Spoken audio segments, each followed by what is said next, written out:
நிறைவற்று மறைவற்ற மிகுந்த நல் குடும்பங்களாய் ஜெபம் செய்து செழித்திடும் சீர்மிகு குடும்பங்களாய் ஜெபம் செய்து செழித்திடும் சீர்மிகு குடும்பங்களாய் எங்கள் குடும்பங்கள் வாழ்ந்திட வளர்ந்திட அருள் செய்யும் திரு குடும்பம். எங்கள் குடும்பங்கள் வாழ்ந்திட வளர்ந்திட அருள் செய்யும் திரு குடும்பம். தெய்வீகம் கமழ்ந்திடும் திரு குடும்பம் எங்கள் பாதுகாவலானது. தினம் தினம் அதன் புகழ் பாடுவோம், நன்றி கூறி நாளும் வாழ்த்துவோம். ஆண்டவராகிய இயேசுவின் மேல் நம்பிக்கை கொள்ளும், அப்பொழுது நீரும் உம் வீட்டாரும் மீட்படைவீர்கள். திருத்தூதர் பணிகள் அதிகாரம் 16 இறைவார்த்தை 31. அன்பானவர்களே, குடும்பம் என்பது ஆண்டவர் அருளிய மகத்தான கொடை. அது அவருடைய திட்டமாகும். அந்த குடும்பம் செழித்திருக்க வேண்டுமானால் நாம் குடும்பமாக ஆண்டவருடைய பாதத்தில் அமர வேண்டியது கட்டாயம் அல்லவா? அப்படி இருக்க நம்முடைய குடும்பத்தில் குடும்ப ஜெப ஒழுங்கை எவ்வளவாக கடைபிடித்து வருகிறோம் என்று சிந்திப்போம். சாக்குப்போக்குகள் சொல்லி குடும்ப ஜெபத்தை புறக்கணிப்பது நமக்கு நல்லதல்ல. நமக்கு குடும்பத்தை அமைத்து தந்தவரை மறந்து நாம் குடும்ப வாழ்வை அனுபவிப்பது எப்படி? நம்முடைய கிறிஸ்து ஆராதிக்கும் இடத்தில் தங்கியிருக்கிறார். எங்கு துதி ஆராதனை இருக்கிறதோ அங்கு அவர் நடுவில் வருவார். அது மட்டுமல்ல, என் பெயரை நினைவுபடுத்தச் செய்யும் இடங்கள் யாவற்றிலும் நான் உன்னிடம் வந்து உனக்கு ஆசி வழங்குவேன் என்று ஆண்டவர் விடுதலை பயணம் நூலில் கூறுகிறார். நாம் கரம் கூப்பி பாடி இறைவனை துதிக்கும் போது அவர் நம் நடுவில் தங்கியிருப்பது எத்துணை ஆசீர்வாதம். பவுலும் சீலாவும் நடு இரவில் கைகளும் கால்களும் கட்டப்பட்ட நிலையிலும் தேவனை பாடி துதித்தபடியால் அங்கு தம்முடைய வல்லமையோடு இறங்கி வந்தார். கட்டுக்கள் கழன்றது, சிறைச்சாலை கதவுகளும் திறந்தது. துதி ஆராதனைக்கு அவ்வளவு வல்லமை உண்டு.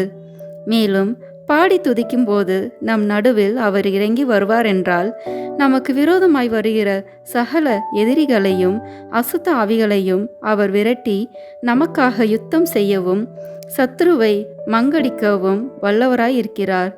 ஆகவே அவரை ஒவ்வொரு நாளும் துதிக்க மறவாதீர். அப்போது அவர் நம் நடுவில் வருவார், ஆசீர்வாதங்களை பொழிவார். நாம் தூங்கச் செல்லும் முன் இந்த நல்ல நாளை நமக்கு தந்து பல அருட்கொடைகளை வழங்கிய இறைவனுக்கு நன்றி செலுத்துவோம். இன்று நாம் செய்ய தவறிய நம் கடமைகளை இறைவனிடம் சொல்லி மன்னிப்பு வேண்டுவோம். மேலும் நாம் ஏதாவது நன்மை செய்திருந்தால் அவற்றை நம் அன்பின் காணிக்கையாக இறைவனுக்கு ஒப்புக் கொடுப்போம். வாருங்கள், நாம் இணைந்து குடும்ப ஜெபம் ஜெபிப்போம். தந்தை, மகன், தூய ஆவியின் பெயராலே ஆமென். அன்பின் ஆவியே, இன்று நாங்கள் ஜெபிக்க வரும் குடும்ப ஜெபத்தில் பக்தியுடனும் விசுவாசத்துடனும் பங்கு கொள்ள உமது பிரசன்னத்தாலும் வரங்களாலும் எங்கள் அனைவரையும் நிரப்பி அருளும். ஆமென். தொடக்க ஜெபம். என் இறைவா, உம்மை ஆராதிக்கின்றேன். என் முழு உள்ளத்தோடு உம்மை நேசிக்கின்றேன். எனக்காக உண்டாக்கி கிறிஸ்தவனாக்கி இந்த நாளில் என்னை காப்பாற்றியதற்காக உமக்கு நன்றி செலுத்துகிறேன். இன்று நான் செய்த தீமைகளுக்காக என்னை மன்னித்தருளும். ஏதாவது நன்மை செய்திருந்தால் அதை ஏற்றுக்கொள்ளும். நான் தூங்கும் பொழுது என்னை காப்பாற்றி ஆபத்துகளிலே இருந்து என்னை விடுவித்தருளும். உமது அருள் என்னோடும் நான் நேசிக்கும் அனைவரோடும் எப்பொழுதும் இருப்பதாக. ஆமேன். அன்பான இறைமக்களே, இன்று குடும்பத்தின் விசுவாசம் என்பதை குறித்து நம் கடவுளாகிய ஆண்டவர் நமக்கு கூறும் இறை வார்த்தையை இப்போது கேட்டு தியானிப்போம். கலாத்தியர் நூலிலிருந்து வாசகம். அதிகாரம் 4, இறை வார்த்தைகள் 8 முதல் 28 வரை. ஒரு காலத்தில் நீங்கள் கடவுளை அறியாதிருந்தீர்கள். அப்பொழுது கடவுள் அல்லாதவற்றுக்கு அடிமைகளாய் இருந்தீர்கள்.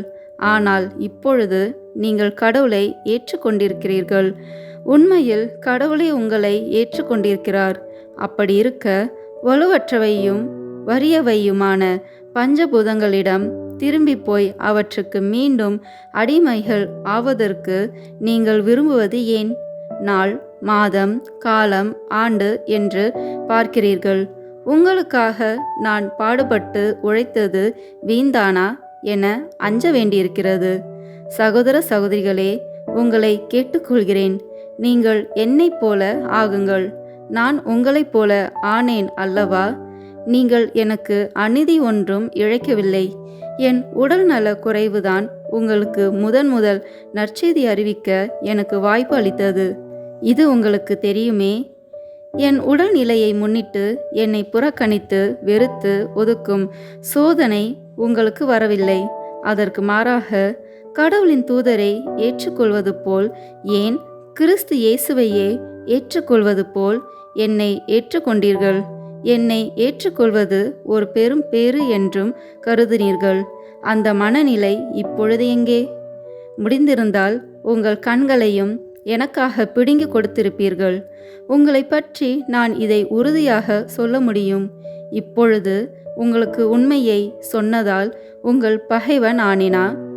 முன்பு நான் குறிப்பிட்டவர்கள் உங்கள் மேல் ஆர்வம் காட்டுகிறார்கள்.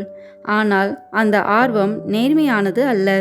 நீங்களும் அதே ஆர்வம் காட்ட வேண்டுமென்று அவர்கள் உங்களை என்னிடமிருந்து பிரிக்க விரும்புகிறார்கள். உங்கள் நடுவில் நான் இருந்தாலும் இல்லாவிட்டாலும் மற்றவர்கள் உங்கள் மேல் ஆர்வம் காட்டுவது எப்பொழுது நல்லதே. ஆனால் அந்த ஆர்வம் நேர்மையானதாய் இருத்தல் வேண்டும். என் பிள்ளைகளே, உங்களில் கிறிஸ்து உருவாக்கும் வரை உங்களுக்காக மீண்டும் பேறுகால வேதனை உறுகிறேன். உங்களை பொறுத்த மட்டில் எனக்கு ஒரே குழப்பமாய் இருக்கிறது. இப்பொழுது உங்களோடு இருந்து வேறு வகையாய் பேசி பார்த்தால் நலமாயிருக்கும். திருச்சட்டத்திற்கு உட்பட்டிருக்க விரும்புகிறீர்களே, அச்சட்டம் சொல்வதை நீங்கள் கேட்டதில்லையா? ஆபிரகாமுக்கு மக்கள் இருவர் இருந்தனர். ஒருவன் அடிமை பெண்ணிடம் பிறந்தவன், மற்றவன் உரிமை பெண்ணிடம் பிறந்தவன் என்று எழுதியுள்ளது. அடிமை பெண்ணின் மகன் இயல்பான முறைப்படி பிறந்தவன். உரிமை பெண்ணின் மகனோ வாக்குறுதியின் பயனாக பிறந்தவன். இது ஒரு தொடர் உருவகம். இந்த பெண்கள் இருவரும் 2 உடன்படிக்கைகளை குறிக்கின்றனர். ஒன்று ஆகார் குறிக்கும் சீனாய் மலையில் செய்யப்பட்ட உடன்படிக்கை. அது அடிமை நிலையில் பிள்ளைகளை பெற்றெடுக்கிறது. அரபியாவிலுள்ள சீனாய் மலை இப்பொழுது இருக்கும் எருசலேமுக்கு அடையாளம். ஏனெனில் இந்த எருசலேம் தன் மக்களுடன் அடிமையாய் இருக்கிறது. மேலே உள்ள எருசலேமோ உரிமை பெண், நமக்கு அன்னை. ஏனெனில் பிள்ளை பெறாத மலடியே மகிழ்ந்து பாடு, பேறுகால வேதனை அறியாதவளே அக்களித்து பாடு, முழங்கு. ஏனெனில் கைவிடப்பட்டவளின் பிள்ளைகள் கணவனோடு வாழ்பவளின் பிள்ளைகளை விட ஏராளமானவர்கள் என்று மறைநூலில் எழுதியுள்ளது. ஆகவே சகோதர சகோதரிகளே, நீங்களும் ஈசாக்கைப் போல வாக்குறுதியின்படி பிறந்த பிள்ளைகள். ஆண்டவரின் அருள்வாக்கு. இறைவனுக்கு நன்றி. இப்பொழுது வாசிக்க கேட்டவற்றை பற்றி சில வினாடிகள் மௌனமாக தியானித்து அவ்வார்த்தைகளுக்கேற்ப நாம் இன்று வாழ்க்கை நடத்திருக்கிறோமா என்று ஆன்ம சோதனை செய்வோம்.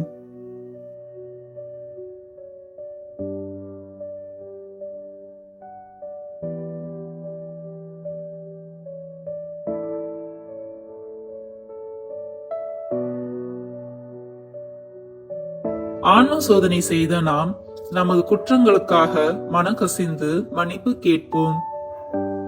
என் இறைவா, நன்மை நிறைந்தவர் நீர், அனைத்திற்கும் மேலாக அன்புக்கு உரியவர் நீரே. என் பாவங்களால் உம்மை மனநோக செய்துவிட்டேன். ஆகவே நான் குற்றங்கள் பல செய்தேன் எனவும் நன்மைகள் பல செய்ய தவறினேன் எனவும் மனம் நொந்து வருந்துகிறேன். உமது அருள் துணையால் நான் மனம் திரும்பி இனிமேல் பாவம் செய்வதில்லை என்றும் பாவத்துக்கு ஏதுவான சூழ்நிலைகளை விட்டு விலகுவேன் என்றும் உறுதி கொடுக்கிறேன். எங்கள் மீட்பராம் இயேசு கிறிஸ்துவின் பாடுகளின் பயனாக இறைவா என் மேல் இரக்கமாயிரும். ஆமென். எல்லாம் வல்ல இறைவன் நம் மீது இரக்கம் வைத்து நம்முடைய பாவங்களை மன்னித்து நம்மை நித்திய வாழ்வுக்கு அழைத்துச் செல்வாராக. ஆமேன். இப்போது இறைவன் நமக்கு கற்றுத் தந்த ஜெபத்தை கூறுவோம். விண்ணுலகில் இருக்கிற எங்கள் தந்தையே, உமது பெயர் தூயது என போற்ற பெறுக. உமது ஆட்சி வருக. உமது திருவுளம் விண்ணுலகில் நிறைவேறுவது போல மண்ணுலகிலும் நிறைவேறுக. எங்கள் அன்றாட உணவை இன்று எங்களுக்கு தாரும். எங்களுக்கு எதிராக குற்றம் செய்வோரை நாங்கள் மன்னிப்பது போல எங்கள் குற்றங்களை மன்னியும். எங்களை சோதனைக்கு உட்படுத்தாதேயும், தீமையிலிருந்து எங்களை விடுவித்தருளும். ஆமேன். நம் நம்பிக்கையை அறிக்கை செய்வோம். விண்ணகத்தையும் மண்ணகத்தையும் படைத்த எல்லாம் வல்ல தந்தையாகிய கடவுளை நம்புகின்றேன். அவருடைய ஒரே மகனாகிய நம் ஆண்டவர் இயேசு கிறிஸ்துவை நம்புகின்றேன். இவர் தூய ஆவியால் கருவுற்று கன்னி மரியாவிடமிருந்து பிறந்தார். போந்திய பிலாத்தின் அதிகாரத்தில் பாடுபட்டு சிலுவையில் அறையப்பட்டு இறந்து அடக்கம் செய்யப்பட்டார். பாதாளத்தில் இறங்கி மூன்றாம் நாள் இறந்தோரிடமிருந்து உயிர்த்தெழுந்தார். விண்ணகத்திற்கு எழுந்தருளி எல்லாம் வல்ல தந்தையாகிய கடவுளின் வலப்பக்கத்தில் வீற்றிருக்கின்றார். அங்கிருந்து வாழ்வோருக்கும் இறந்தோருக்கும் தீர்ப்பு வழங்க வருவார். தூய ஆவியை நம்புகின்றேன். புனித கத்தோலிக்க திருவையை நம்புகின்றேன். புனிதர்களின் உறவு ஒன்றிப்பை நம்புகின்றேன். பாவ மன்னிப்பை நம்புகின்றேன். உடலின் உயிர்ப்பை நம்புகின்றேன். நிலைவாழ்வை நம்புகின்றேன். ஆமேன். என்றும் கன்னியான புனித மரியே, என் ஆன்மாவை காத்திட உதவி அருளும். அருள் நிறைந்த மரியே வாழ்க. ஆண்டவர் உம்முடனே பெண்களுக்குள் ஆசி பெற்றவர் நீரே. உம்முடைய திருவயிற்றின் கனியாகிய இயேசுவும் ஆசி பெற்றவரே. புனித மரியே, இறைவனின் தாயே, பாவிகளாய் இருக்கிற எங்களுக்காக இப்பொழுதும் எங்கள் இறப்பின் வேளையிலும் வேண்டிக் கொள்ளும். ஆமேன். இயேசு மரிசூசை, என் இதயத்தையும் ஆன்மாவையும் உங்களிடம் ஒப்படைக்கிறேன். இயேசு மரிசூசை, என் மரண வேளையில் எனக்கு உதவி செய்ய வாருங்கள். இயேசு மரிசூசை, நமது திருத்தந்தைக்காகவும் நமது ஆயர்களுக்காகவும் நாம் வேண்டிக் கொள்வோம். கடவுளின் மக்களை நல்வழியில் நடத்திட ஆண்டவர் அவர்களை பாதுகாத்து அவர்களுக்கு துணை புரிவாராக. நம் பெற்றோர், நமக்கு உதவி புரிவோர் மற்றும் நாம் வேண்டிக் கொள்ள கடமைப்பட்டவர்களுக்காக நமக்கு நன்மை புரிவோருக்கு ஆண்டவர் முடிவுள்ள வாழ்வை பரிசளிப்பாராக. நம்முடன் உழைப்பவர்களுக்காகவும் பழக்கமானவர்களுக்காகவும் விசுவாசமாக இருக்க செய்து ஆண்டவர் அவர்களை தம் அருகில் வைப்பாராக. மரித்த ஆத்மாக்களுக்காக ஆண்டவரே, அவர்களுக்கு நித்திய இளைப்பாற்றியை அளித்தருளும். முடிவில்லாத ஒளி அவர்கள் மேல் ஒளிர்வதாக. சமாதானத்தில் இளைப்பாறுவார்களாக. நம் இல்லத்திற்காக திருக்குடும்பத்தை போன்று ஆண்டவர் நம்மை தமது அன்பிலும் சமாதானத்திலும் வைத்து காப்பாராக. புனித தொன் போஸ்கோவை இளைஞர்களுக்கு தந்தையும் ஆசிரியருமாக ஏற்படுத்தினீர். அவர் வழியாக கன்னி மரியாவின் துணையோடு உமது திருச்சபையின் புதிய சபைகள் செழித்தோங்க செய்தீர். நாங்களும் அதே அன்பு தீயால் பற்றி எரிந்து ஆன்மாக்களை தேடவும் உமக்கு மட்டுமே ஊழியம் செய்யவும் எங்களுக்கு அருள் வேண்டும் என்று ஆண்டவராகிய இயேசு கிறிஸ்து வழியாக உம்மை மன்றாடுகிறோம். ஆமேன். நாம் ஒவ்வொருவருடைய சொந்த கருத்துக்களுக்காக மௌனமாக சிறிது நேரம் ஜெபிப்போம். எங்கள் அன்பான தந்தையே, அனைத்து குடும்பங்களையும் ஆசீர்வதியும். குடும்பத்தில் உள்ள ஒவ்வொருவரும் தமது பொறுப்புகளை உணர்ந்து செயல்படுவதன் மூலம் திருக்குடும்பத்தை போல ஒன்றிணைந்த மனத்துடன் வாழ செய்தருளும். எமது குடும்பங்களில் அன்பும் அமைதியும் ஒருவருக்கொருவர் உதவும் பண்பும் நாள்தோறும் வளர்வதாக. ஆண்டவரே, எமது குடும்பங்களுக்காக உமக்கு நன்றி செலுத்துகிறோம். உமது திருக்குடும்பத்தை போல அனைத்து குடும்பங்களையும் பரிசுத்தமாக்கும். தந்தையே, எமது குடும்ப வாழ்வில் வரும் அனைத்து இன்ப துன்பங்களையும் உம்மிடம் ஒப்புக் கொடுக்கின்றோம். நாம் ஒவ்வொருவரும் பிறரில் குறை காண்பதை விடுத்து அவர்களது நிறைவுகளை கண்டுணர்வும், பிறரை தூற்றுவதை விடுத்து அவர்களில் பரிவு கொள்ளவும், பிறரிடமிருந்து பெற்றுக்கொள்வதை விடுத்து பிறருக்கு கொடுக்கவும் வரமருளும். இதன் மூலம் எமது குடும்பம் உமது அன்பும் அமைதியும் ஊற்றெடுக்கும் இடமாக மாற்றப்படட்டும். இவை அனைத்தையும் எங்கள் ஆண்டவராகிய இயேசு கிறிஸ்துவின் நாமத்தில் ஒப்புக் கொடுக்கிறோம். ஆமென்.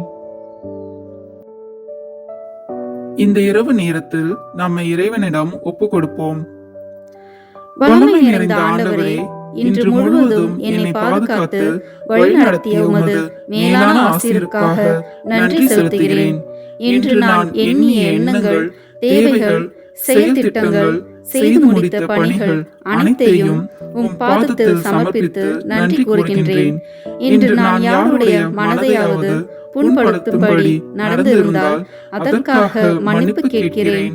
உமது அருளினால்தான் நான் இன்று பல்வேறு காரியங்களை செய்ய முடிந்தது. இன்று எனக்கு நீ தந்த உணவு, உடை, பாதுகாப்பு அனைத்திற்கும் நன்றி கூறுகின்றேன். இந்த இரவில் தீய எண்ணங்கள், கெட்ட கனவுகள் என் மனதில் தோன்றாமல் எம்மை ஆசீர்வதியும். எமக்கு அமைதியான தூக்கம் தந்து அதன் மூலம் நல்ல ஓய்வை கொடுத்து நாளை புத்துணர்வோடு எழுந்து என் பணிகளை தொடர வரம் தாரும். ஆமென். திருத்தந்தையின் கருத்துக்களுக்காகவும் நம் குடும்ப கருத்துக்களுக்காகவும் நம் நாட்டு வளர்ச்சிக்காகவும் ஒப்பு கொடுப்போம். விண்ணுலகில் இருக்கின்ற எங்கள் தந்தையே, உமது பெயர் தூயது என போற்றப் பெறுக. உமது ஆட்சி வருக. உமது திருவுளம் விண்ணுலகில் நிறைவேறுவது போல மண்ணுலகிலும் நிறைவேறுக. எங்கள் அன்றாட உணவை இன்று எங்களுக்கு தாரும். எங்களுக்கு எதிராக குற்றம் செய்வோரை நாங்கள் மன்னிப்பது போல எங்கள் குற்றங்களை மன்னியும். எங்களை சோதனைக்கு உட்படுத்தாதேயும், தீமையிலிருந்து எங்களை விடுவித்தருளும். ஆமென். அன்னையின் பரிந்துரையை வேண்டி அருள் நிறைந்த மரியே வாழ்க. ஆண்டவர் உம்முடனே, பெண்களுக்குள் ஆசி பெற்றவர் நீரே. உம்முடைய திருவயிற்றின் கனியாகிய இயேசுவும் ஆசி பெற்றவரே. புனித மரியே, இறைவனின் தாயே, பாவிகளாய் இருக்கிற எங்களுக்காக இப்பொழுதும் எங்கள் இறப்பின் வேளையிலும் வேண்டிக் கொள்ளும். ஆமென். தந்தைக்கும் மகனுக்கும் தூயாவியாருக்கும் ஆட்சி உண்டாகுக. தொடக்கத்தில் இருந்தது போல இப்பொழுதும் எப்பொழுதும் என்றென்றும் இருப்பதாக. ஆமென். இந்த வீடியோ உங்களுக்கு பிடிச்சிருக்குன்னா லைக், ஷேர், கமெண்ட் பண்ணுங்க. மறக்காம சப்ஸ்கிரைப் பட்டன் பிரஸ் பண்ணுங்க. தேங்க்யூ.